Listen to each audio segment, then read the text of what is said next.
30-35 साल आपने एक सीनियर पोजीशन पे पूरे प्रदेश में नेशनल लेवल पे आपने पोस्ट होल्ड किया है, उसके बाद इस ढंग की बातें, क्या आपको लगता नहीं कि सारी बातें राजनीति से प्रेरित है? कृपाशंकर जी, सवाल आपसे था, आप सुन रहे थे? कृपाशंकर जी, हम कृपाशंकर जी संपर्क करने की कोशिश करेंगे।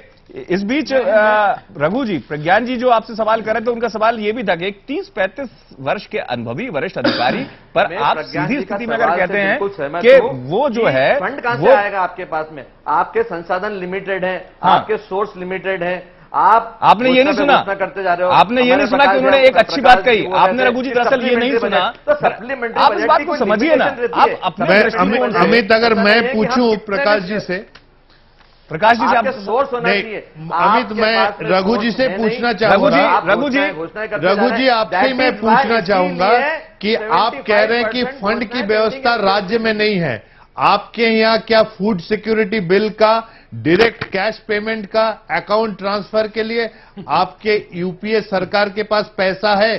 क्या इसका बजटरी एलोकेशन, सप्लीमेंट्री एलोकेशन है? अगर आपके पास है तो मध्य प्रदेश के पास भी होगा। क्या आपका इसके पास कोई, आपके पास जवाब है इसका?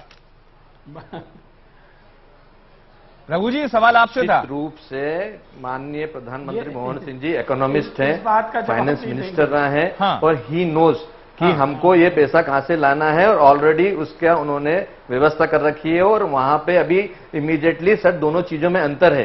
वन एंड पे यहाँ चुनाव है महीने भर के अंदर, और वहां चुनाव है, अभी चुनाव में टाइम है। बोलिए रघु जी, बोलिए।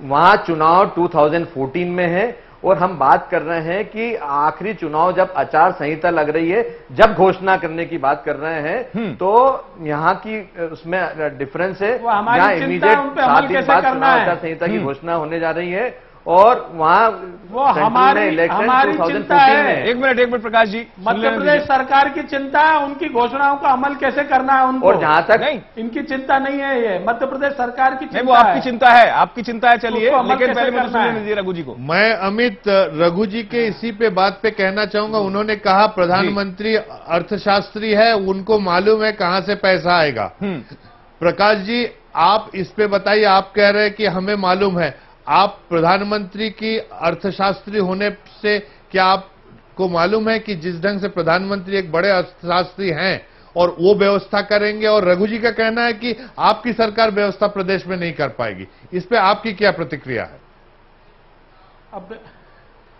अब विज्ञान जी, आप देख रहे हैं कि देश में रुपए का अवमूल्यन किस तरीके से हुआ है। प्रधानमंत्री भले अर्थशास्त्री बनते हों, लेकिन उनकी गलत नीतियों के कारण से आज मार्केट की स्थिति क्या है, रुपए की स्थिति क्या है, देश में महंगाई किस तरह बढ़ रही है, जैसे सुरसा का मुंह फैलता जा रहा है, मार्केट ठीक हो रहा है। अब आप देखिए, लगातार हर व्यक्ति, हर देश का व्यक्ति, आम नागरिक त्राहिमाम कर रहा है इस महंगाई से। डीजल पेट्रोल की स्थिति क्या है? एक अर्थशास्त्री को यह शोभा देता है कि अंदाज से ये कह दे डीजल पेट्रोल में। मैं प्रकाश जी आपको टोकना चाहूंगा। प्रकाश जी, मेरी बात सुनिए, आप मेरी बात सुनिए, एक मिनट मेरी बात सुन लीजिए। आपने डीजल पेट्रोल की बात की है, क्यों नहीं मुख्यमंत्री जी यहाँ 29.5% टैक्स है, क्यों नहीं रिड्यूस करते हैं? क्यों जनता को बेवकूफ बनाना चाह रहे हैं? जितनी बार भी रेट बढ़ते हैं उसमें 29% का इनकम ज्यादा बढ़ती है।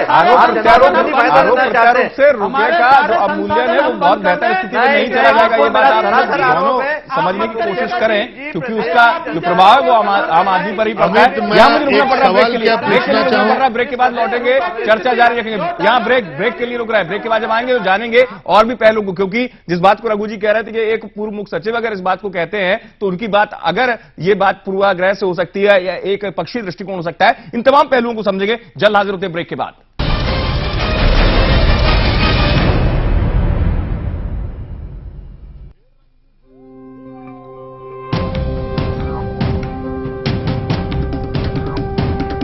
ये रंग है, रंग है, रंग है, 100 तरह के रंग है।